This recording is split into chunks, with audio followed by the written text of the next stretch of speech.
Friends, ఎన్నో ఏళ్లుగా ఒక డిబేట్ జరుగుతోంది. టీ మంచిదా లేక కాఫీ? కానీ ఈరోజు కొత్త డిబేట్ ఏంటంటే కాఫీ మంచిదా లేక కాఫీ? ఏ కాఫీ రుచిగా ఉంది, ఏ కాఫీ ఆథెంటిక్గా ఉంది, ఏ కాఫీ ఎక్స్క్లూజివ్, ఏ కాఫీ చవక? ఈ డిబేట్కి సమాధానం చెప్పడానికి వస్తున్నారు మన తర్వాతి ఐడియా బాస్. గట్టిగా చప్పట్లు కొట్టి స్వాగతం పలుకుదాం న్యూఢిల్లీకి చెందిన వర్ధమాన్ జైన్ ఇంకా Rahul నిజావన్కి.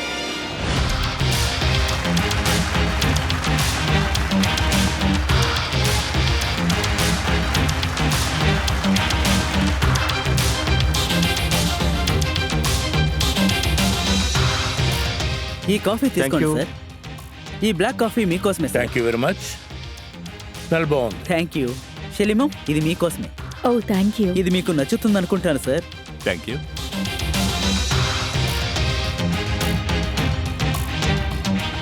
Nice coffee. Thank you. Oh ఇది వేడిగా ఉంది. నైస్. టైటన్స్ ఆడియన్స్, అది ఉదయమైనా కావచ్చు, లేక మధ్యాహ్నమైనా కావచ్చు, లేదా సాయంత్రమైనా కావచ్చు, ఒక మంచి కాఫీ అంతా మార్చేస్తుంది. ఒకవేళ అది బోనమీ కాఫీ అయితే ప్రతి సిప్లోనూ ఒక మధురమైన అనుభూతి ఇస్తుంది. నా పేరు రాహుల్. నా పేరు వర్ధమాన్. ఇక మేము తీసుకొచ్చాం బోనమీ కాఫీ.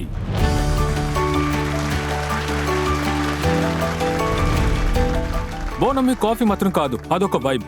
దీని సువాసన మిమ్మల్ని చిక్మంగళూరు వరకు తీసుకువెళుతుంది. ఎందుకంటే అక్కడి నుండే మా అరబికా గింజలు ప్రొక్యూర్ చేశాం. బోనమీ కాఫీ గనక మీరు తాగారంటే ఒక మంచి సువాసన వెదజల్లుతుంది. కానీ ఇదంతా ఒక ఫ్లేవర్ బాంబ్ ఎక్స్ప్లోజన్ ద్వారా జరుగుతుంది. బోనమీ చేస్తుంది కాఫీని కూల్గా.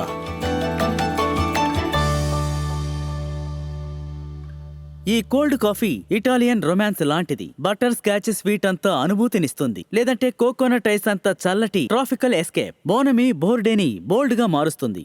టైటన్స్, నేనొక ప్రశ్న అడుగుతాను. మీరొక ప్రీమియం కప్ ఆఫ్ కాఫీ స్టోర్లో ఎంత డబ్బిచ్చి కొనుక్కుంటారు? 500 రూపాయలు. 350. టైటన్స్, ఈ బోనమీ కాఫీ కేవలం 99 రూపీసే. ఓ నిజంగానా? సో టైటన్స్, మా ఉద్దేశం ఏమిటంటే కాఫీని డెమోక్రటైజ్ చేయాలని. మేము కోరుకునేది ఒక మంచి కాఫీ, ప్రీమియం కాఫీ, ఫ్లేవరబుల్ కాఫీ ప్రతి ఒక్కరికి చేరాలని. బోనమీ మా విషయానికొస్తే అదొక డ్రింక్ మాత్రమే కాదు, అదొక రిచువల్, ఒక ధర్మం. అందుకనే మేము అనుకుంటున్నాం everyday coffee at everyday prices ప్రతి ఒక్కరి దగ్గరికి తీసుకువెళ్లాలని. ఈ జర్నీలో మాకు మీ సహాయం కావాలి. మా ఆస్క్ ఎందుకోసం అంటే 2 crores at 45% valuation. So Titans, మీరు మాతో జత కలుస్తారా పాన్ ఇండియా లెవెల్లో?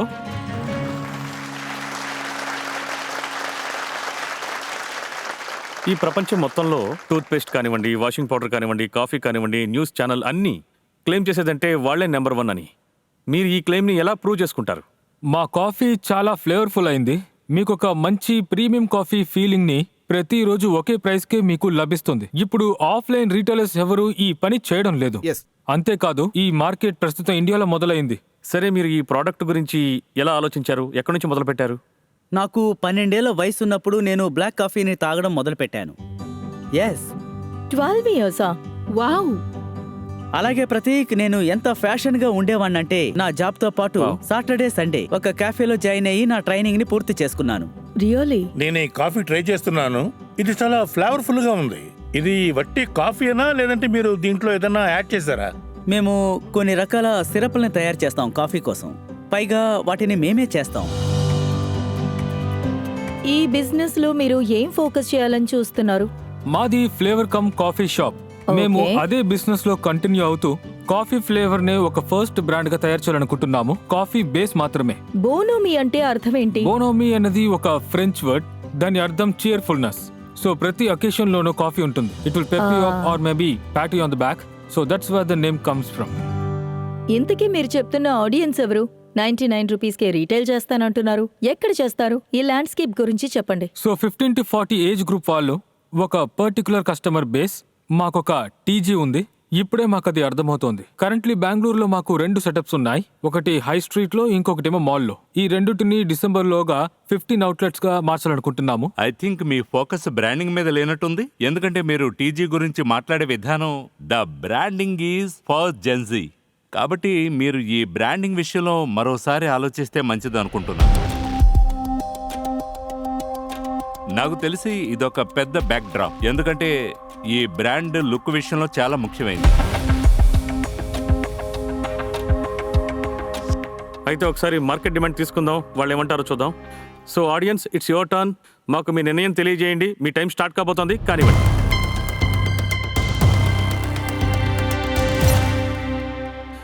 యాభై 99% మందికి నాకేమనిపిస్తుందంటే వాళ్ళకి ఈ కాఫీ మీద ఇంట్రెస్ట్ ఉందని, అలాగే 41% మందికి వేరే కాఫీ మీద ఇంట్రెస్ట్ ఉందేమో అనిపిస్తోంది. మీరు టైటన్స్ నుంచి ఏం ఆశిస్తున్నారు? మీ ఆస్క్ ఏంటో ఒకసారి చెప్పండి. మా ఆస్క్ ఎంత అంటే 2 CR for 45 crore valuation for మోనమీ. కొంచెం లాస్ట్ రౌండ్ గురించి కూడా షూర్ మేడం. చెప్పండి. 2024లో మేము ప్రీ షూట్ చేసినప్పుడు మేము 3.5 crores రేస్ చేశాము త్రూ CCDs. మా సీడ్ రౌండ్ పూర్తయిపోగానే దాన్ని ఈక్విటీగా కన్వర్ట్ చేస్తాము. సీడ్ రౌండ్ ని మేము కంప్లీట్ చేశాము April 25లో. అక్కడ మేము 5.3 crores ని రేస్ చేశాము at the 43 crores post money valuation. ఇప్పుడు మీ 2 మోడల్స్కి సంబంధించిన అవుట్లెట్ చెప్తారా? అండ్ ప్రాఫిటబిలిటీ కూడా చెప్పండి. మా first outlet almost 1 year old. Outlet 180 square feet ఉంటుంది. అది 4.5 లక్ష విలువ చేస్తుంది. అందులో మేము 22% CM స్టోర్ లెవెల్ మెయింటైన్ చేస్తుంటాము. ఇక మా సెకండ్ స్టోర్ అది కోరమంగళలో ఉంటుంది. ఫస్ట్ది కూడా అక్కడే ఉంది. అది జస్ట్ 1 month ఓల్డ్ ఉంటుంది. అది ఇప్పుడే తెరిచాము. అండ్ ఆ స్టోర్ ఫస్ట్ మంత్లో కలెక్ట్ చేసింది 2.25 lakhs. అందులో బ్రేక్ ఈవెన్ 2.1 lakh. ఒక విషయం చెప్పండి, బ్యాక్ అండ్ కాస్ట్ ఎంత అవుతుంది? మీరెంత బర్న్ చేస్తున్నారు? అది కంపెనీ లెవెల్లో. మేము ఏం రియలైజ్ చేసామంటే అది కాఫీలో ఇండియాలో ఒక ప్రాఫిటబుల్ బిజినెస్ గా చేయాలి అంటే అదంత తేలికైన విషయం కాదు. అందులో బ్యాక్ ఎండ్ మరియు మ్యానుఫ్యాక్చరింగ్ చాలా అవసరం. కాస్ట్ అంటే అది మా raw material, packing material cost, దాన్ని సస్టైన్ చేయడానికి హెల్తీ మార్జిన్ కోసం ఇది చాలా అవసరం. మాకు స్టోర్స్ 2 ఉన్నాయి, కానీ మేము ఒక్కదాని కోసం ఈ స్టోర్స్ లాంచ్ చేయడానికి ముందే మేము సిరప్స్ అన్నిటిని తయారు చేశాం. మేము హోరే డిస్ట్రిబ్యూషన్ కూడా స్టార్ట్ చేశాము బెంగళూరులో ఫేమస్ అయిన బార్స్, బావర్చీస్, పబ్స్ లో అక్కడ బోనమీ కోల్డ్ కూడా లిస్ట్ లో రెడీగా ఉంది. ఇక హోరీ విషయానికి వస్తే కాంపినెంటా బిజినెస్ లో? నిజం చెప్పాలంటే ఎస్, 60% రెవెన్యూ వచ్చేది మాకు దీని వల్లే. ఇక 40% ఏమో స్టోర్స్ నుండి వస్తోంది. మీరు బర్న్ గురించి కూడా అడిగారు. అది దాదాపు October 24 నుండి అంటిల్ June 25 వరకు మాకు ప్యాట్ లెవెల్లో ప్రాఫిట్ వచ్చింది. అది ఫార్మ్ లెవెల్లో. Yes, ఇక మా హోరికా బిజినెస్ అది ప్లస్ 45% మార్జిన్ లో మేము ఆపరేట్ చేసే వాళ్ళము. అయితే మీ బర్న్ ని ఇంక్రీజ్ చేయగలుగుతారా కొంత సమయంలో? ఈ ప్రాఫిట్ అవును, కొంచెం నాన్ ప్రాఫిట్ గా మారిపోతుంది. ఎందుకంటే రీటైల్ బిజినెస్ ప్రస్తుతానికి చాలా త్వరగా డెలివరీ చేయగలిగితేనే ఈ రీటైల్ ఎలా లాభంగా మార్చగలరో దానికి కాస్త కాస్త చెప్పగలరా? టైం పడుతుంది. ఎందుకంటే వీళ్ళు రీటైల్ ని స్కేల్ గా మార్చాలి Yes, కదా, yes. దాన్ని బ్రాండ్ గా మార్చాలి. ఇదే అసలు అవును. జర్నీ అవుతుంది. కరెక్ట్. ఓకే శైలి, మీరు చేతులు కలపాలనుకుంటున్నారా లేదా? నేను వీళ్ళతో ఖచ్చితంగా చేతులు కలుపుతాను. కాకపోతే I would like you to push me to your pre money valuation at 35 crore valuation. అలాగైతే నేను 50 lakhs ఇన్వెస్ట్ చేస్తాను. ఒకవేళ మీరు హోరికా బ్రాండ్ అలాగే దాని మీదే ఫోకస్ చేయగలుగుతారు. మీ ఫోకస్ డిఫరెంట్ గా ఉంటుంది కాబట్టి నేను ఇంట్రెస్ట్ గా ఉన్నాను. అలా కాకపోతే నేను మీతో చేతులు కలపలేను. మీరు కన్స్యూమర్ బ్రాండ్ ని ఫోకస్ చేయండి. మీ కాఫీ అంటే నాకు ఇష్టం. నాకు రియల్ గానే కాఫీ అంటే చాలా ఇష్టం. మీ ఫ్లేవర్ నాకు చాలా బాగా నచ్చింది. Thank you. ఒకవేళ మీరు డిజైన్ని టూల్ యూస్ చేసి బ్రాండ్ ఐడెంటిటీని క్రియేట్ చేస్తే మీ బిజినెస్లో స్కోప్ ఉంటుంది. అలా కాకుండా మీరు ఇలాగే ఇందులో కొనసాగితే మీకు అందులో అవకాశం ఉండదు. ప్రాబ్లం ఫేస్ చేయాల్సిందే. ఏదేమైనా ఈరోజు నేను మీతో చేతులు కలపలేను. ఒకవేళ మీరు హొరేకాను బ్రాండింగ్ చేసి దాన్ని ఎక్స్పాన్షన్ చేయగలిగితే అప్పుడు నేను మీతో కలిసే విషయంలో మరోసారి ఆలోచిస్తాను. ఓకే సందేశ్ గారు, మీరేమంటారు? ఎందుకంటే నా వాల్యుయేషన్ చాలా తక్కువ, శైలు గారు చాలా ఎక్కువగానే మీకు ఇచ్చారు. సో ఓకే సరే. సో ఫౌండర్స్, మీరు కావాలంటే టైం తీసుకోవచ్చు, తప్పకుండా. డిస్కస్ చేసుకోవచ్చు. ఆ తర్వాత మీ నిర్ణయం మాకు చెప్పొచ్చు. Yes. పదండి. ఇప్పుడు మనం బాగా ఆలోచించి ఒక మంచి నిర్ణయం తీసుకోవాలి. ఇక్కడ డబ్బు ఒకటే ముఖ్యం కాదు కదా, ఎందుకంటే ఇక్కడ చాలా అవునవును, gap గ్యాప్ ఉంది, Yes. చాలా ఉంది. ఆ. ఎస్. శైలు గారు, నా ఉద్దేశం 25 నుంచి 35 కోట్ల వరకు ఎక్కువ ఒకవేళ ఉండాలన్నమాట. మీరు ఫౌండరే అయితే మీరు ఒక ప్రైస్ విషయంలో డీల్ చేసేటప్పుడు వెళ్ళి డైల్యూట్ చేయొచ్చు కదా. వెనుక రౌండ్ కంటే వాల్యుయేషన్ కిందికి వెళ్ళడం, మనం ఈ బిజినెస్ లో తప్పకుండా. ముందుకు వెళ్ళడం అవును, అంత మంచిది నిజమే. కాదు.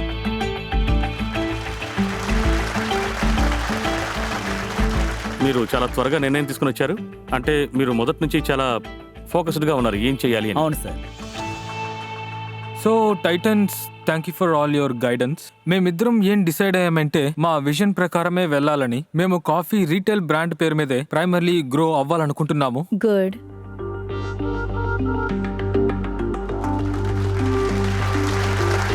మీరు శైలి ఆఫర్ గురించి ఏమనుకుంటున్నారు చెప్పండి. మేము శైలిని ఒక రిక్వెస్ట్ చేస్తున్నాము. మేము మా రౌండ్ని క్లోజ్ చేస్తూ మే 25th అయిపోయింది. అప్పటి నుంచి ఇప్పటి వరకు ఎక్కువ సమయం కాలేదు. ఏదైతే ప్రీ మనీ వాల్యుయేషన్ ఉందో ఆ రౌండ్లో మేము సీడ్ రౌండ్ని ఎక్స్టెన్షన్ చేసి మేము శైలి ఇన్వెస్ట్మెంట్ని అవును, మా తీసుకుంటాము. ఉద్దేశము అదే. అయితే వాల్యుయేషన్ ఎంత? 37-38 crores మధ్య. డాక్యుమెంట్లో ఎంత ఉందో అంత.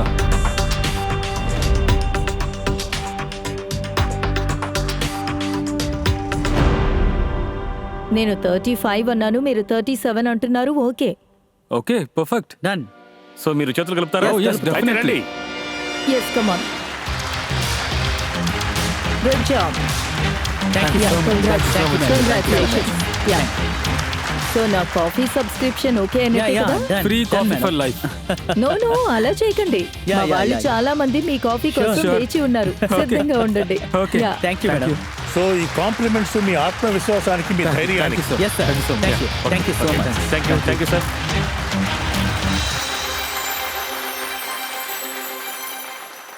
టైటన్స్, మన ఆడియన్స్ చాలా ప్రశ్నలతో సిద్ధంగా ఉండుంటారు. Any questions from the audience? Madam, మీరు మీ పేరు చెప్పండి, ప్రశ్న అడగండి. హలో, నా పేరు సువర్ణ రాయ్కర్.